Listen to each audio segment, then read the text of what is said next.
Hello, dear friends. I am glad you are here. The Boy Who Read by Candlelight. The story of Abraham Lincoln. He had almost no schooling, no money, no shoes half the time.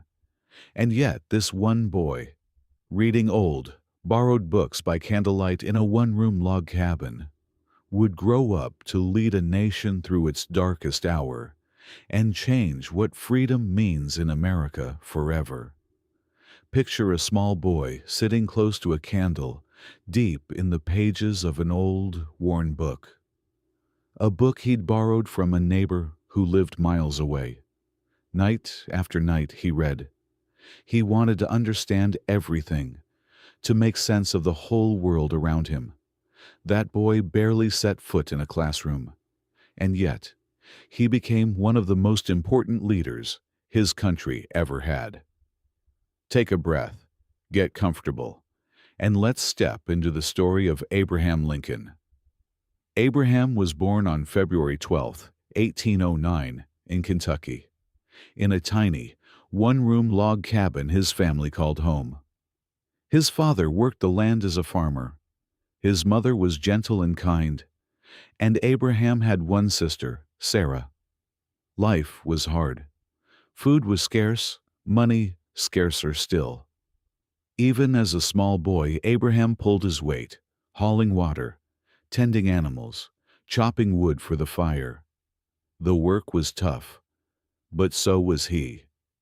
He adored his mother, Nancy. She filled his childhood with stories and taught him to be honest and kind, lessons he carried with him for the rest of his life. She wanted him to read, to learn. But there were no schools nearby, and almost no books to be found.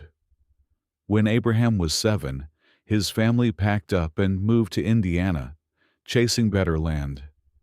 The journey took them through dense forest and across rivers, before they finally reached their new home, where his father built yet another log cabin. 2 years later, tragedy arrived. Nancy fell ill with a disease called milk sickness, and with no medicine to treat it, she grew weaker by the day. In 1818, she passed away. Abraham was only 9 years old, and the loss broke something in him that never fully healed. Life grew even harder without her. A year later, his father remarried, a widow named Sarah Bush Johnston, who brought 3 children of her own into the family. Abraham was uneasy at first, but Sarah turned out to be exactly what he needed. She saw how much he loved learning, and she nurtured it, bringing books into the house and making space for him to read. Abraham barely had a year of formal schooling in total, in small local schoolhouses where students recited lessons aloud. But that didn't stop him. He taught himself. He walked miles just to borrow a single book and read everything he could get his hands on: history, law, the Bible, a biography of George Washington, even mathematics. He read slowly, turning every sentence over in his mind, determined to truly understand it. Paper was too expensive to waste, so sometimes he practiced his writing on wooden boards or scratched letters into the dirt with a stick. He also loved telling stories, funny ones he remembered from his reading, which he'd share with friends and family, making them laugh and think in equal measure. It was here that Abraham discovered something that would shape his entire future. Words have power. The right words can shift how people feel and open their minds to new ideas. As he grew, Abraham became unusually tall, 6 feet 4 inches, and thin, despite his strength from years of farm labor. He looked different from most people around him, and some mocked his appearance. It stung, but he learned to laugh at himself and stay humble. Looks, he decided, meant little. Character was what mattered. He tried his hand at plenty of jobs, splitting logs for fences, helping build a flatboat that carried him down the Mississippi River. That journey took him all the way to New Orleans, where he witnessed something that shook him to his core: enslaved people being bought and sold like property. He never forgot it, and quietly resolved that slavery was a wrong he could never accept. At 21, Abraham's family moved once more, this time to Illinois, the place that would become his home for the rest of his life. He knew farming wasn't his future. He wanted to use his mind to help people directly, so he set his sights on becoming a lawyer. With no money for formal schooling, he simply taught himself again, borrowing law books, studying every day, asking questions of any lawyer he could find. Eventually, his persistence paid off. He passed the bar and began practicing law in Springfield, Illinois. He built a reputation as an honest, fair man, someone people could trust. Politics soon caught his attention, too. Abraham believed he could genuinely improve people's lives, so he ran for office and won a seat in the Illinois state legislature in 1834, at just 25 years old. Around this time, he met Mary Todd, a well-educated woman from a wealthy family with a real interest in politics herself. They talked for hours, traded ideas, and fell in love, though their different backgrounds caused friction, and Mary's family wasn't immediately convinced. They separated for a time, but their bond held strong, and in 1842, they married and built a life together in Springfield. Together, they had 4 sons: Robert, Edward, William, and Thomas. Abraham was a devoted, gentle father, but heartbreak found the family again.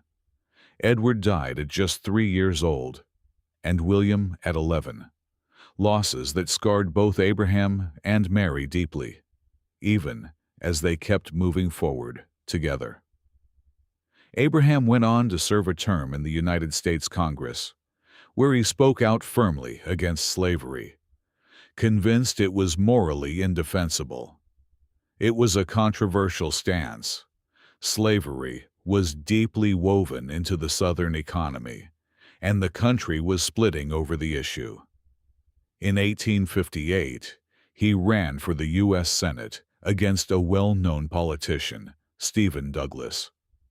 Their 7 public debates drew crowds from all over, as Abraham argued plainly that slavery was wrong and shouldn't be allowed to spread further. He lost that Senate race, but the debates made him a household name, and people remembered exactly what he stood for. Then, in 1860, Abraham was nominated to run for President of the United States. It was an extraordinary honor and an enormous burden, since the country was already dangerously divided, with several southern states threatening to break away entirely if he won. Still, he ran his campaign with quiet dignity, calling for unity, freedom, and equality, and invoking the founding belief that all people are created equal. On November 6, 1860, Abraham Lincoln was elected president at 51 years old, a man who had risen from a one-room log cabin to the highest office in the land. But before he could even begin his presidency, several southern states seceded, forming the Confederate States of America in order to preserve slavery. They refused to recognize him as their president. It was the spark that ignited the Civil War, a war where the country turned against itself, brother against brother, friend against friend. Lincoln took office in March 1861. Just a month later, the war began, and it would rage on for 4 devastating years, claiming more than 600,000 lives, more than any other conflict in American history. The weight of it never left him. He barely slept, But he never gave up on the Union or on freedom. In 1863, he took a historic step, the Emancipation Proclamation, declaring that enslaved people in Confederate states were free. It reshaped the entire meaning of the war, no longer just a fight to hold the country together, but a fight for human dignity itself. That same year, in November, he delivered a speech at Gettysburg, Pennsylvania, the site of one of the war's bloodiest battles. It lasted barely 2 minutes, yet its words on equality, democracy, and a new birth of freedom have echoed through history ever since. Today, we know it simply as the Gettysburg Address. The war finally ended in April 1865. The Union held. Lincoln had already set in motion the process that would formally end slavery nationwide. The 13th Amendment, which Congress had passed earlier that year, and which would be fully ratified by the end of 1865. He had steered the nation through its greatest crisis and helped set millions of people on the path to freedom. He was exhausted, aged well beyond his years, but hopeful, eager to heal a broken nation and bring North and South back together in peace. Then, tragedy struck one final time. On April 14, 1865, while watching a play at a theater in Washington, D.C. with his wife Mary, a Confederate sympathizer named John Wilkes Booth shot him. Abraham died the next morning, at just 56 years old. The nation mourned deeply. They had lost a leader who embodied hope and freedom itself. Abraham Lincoln began with nothing, no wealth, almost no formal education, and more heartbreak than most people carry in a lifetime.